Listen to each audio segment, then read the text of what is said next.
महर्षि, मन को वश में कैसे करें? इसके दो साधन हैं। एक यह है कि देखो मन क्या है। देखते देखते मन समाप्त हो जाता है, यह नहीं रहता। दूसरा साधन है, किसी वस्तु पर अपने ध्यान को स्थिर करो, इससे भी मन शांत हो जाएगा। महर्षि, हम लोग सांसारिक हैं। कुछ न कुछ व्यथा हमें लगी रहती है और नहीं जानते कि उनसे कैसे छुटकारा पाएं। ईश्वर की प्रार्थना करने से भी हमें संतोष नहीं होता। हम क्या करें? ईश्वर में विश्वास करो। महर्षि, हम आत्मसमर्पण करते हैं, फिर भी कोई सहायता नहीं होती। हाँ, यदि तुमने ईश्वर के प्रति आत्मसमर्पण कर दिया है तो ईश्वर की इच्छा के अनुसार रहने की क्षमता भी तुम में होनी चाहिए और तुम्हें जो अच्छा न लगे उस पर असंतोष प्रकट नहीं करना चाहिए। घटनाक्रम जैसा तुम्हें दिखता है उसका परिणाम उससे भिन्न भी हो सकता है।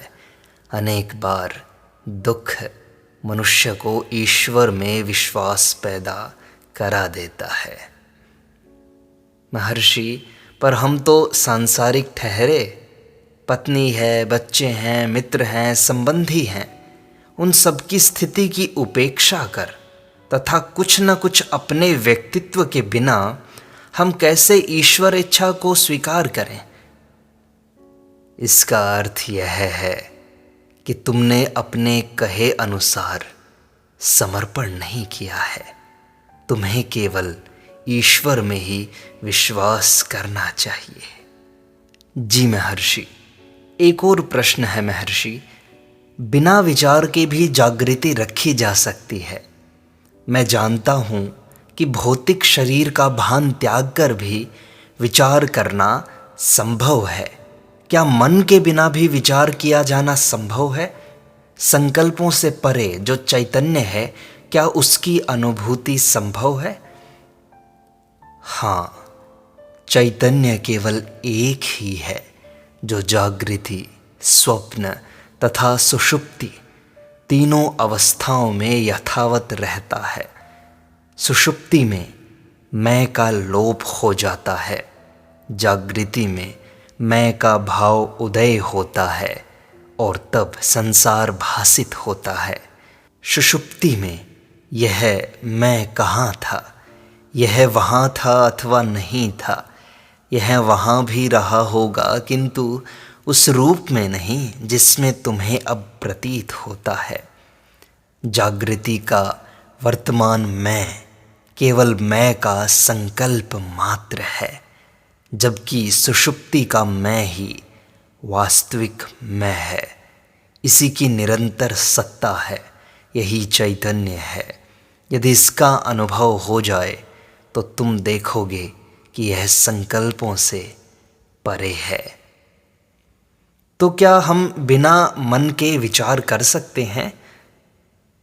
अन्य क्रियाओं के समान परम चैतन्य को अशांत किए बिना विचार प्रक्रिया भी चल सकती है। क्या दूसरों के मन के विचार जाने जा सकते हैं? दूसरों की चिंता करने से पहले तुम्हें अपनी आत्मा के अनुसंधान का विचार करना चाहिए। तो महर्षि, हम आध्यात्मिक तथा सांसारिक अनुभवों में परस्पर संबंध कैसे रखें? अनुभव केवल एक ही है। सांसारिक अनुभव जिनका मिथ्या मैं पर निर्माण होता है, उसके अलावा और है क्या? संसार के सर्वाधिक सफल मनुष्य से प्रश्न पूछिए, क्या वह स्वयं की आत्मा को जानता है? वह कहेगा नहीं, आत्मा को जाने बिना कोई क्या जान सकता है। सारा सांसारिक ज्ञान ऐसी क्षुद्र नींव पर आधारित है। तो वास्तविक मैं को मिथ्या मैं से भिन्न कैसे जाने? क्या कोई ऐसा है जो स्वयं से अनभिज्ञ हो? हर व्यक्ति स्वयं को जानता है, पर फिर भी आत्मा से अनभिज्ञ है। कैसा विचित्र विरोधाभास है। यदि यह अनुसंधान किया जाए कि मन है अथवा नहीं, तो ज्ञात होगा कि मन है ही नहीं। यही मन का नियंत्रण है। इसके विपरीत यदि मन की सत्ता मान ली जाए और इसको नियंत्रित किया जाए, तो मन ही मन का नियंत्रण करता हो जाएगा। जिस प्रकार चोर ही सिपाही बनकर चोर को पकड़े, मन का अस्तित्व भी इसी प्रकार है, किंतु यह स्वयं को धोखा देता है। इसीलिए अनुसंधान करो और पाओ कि मन की सत्ता है ही नहीं।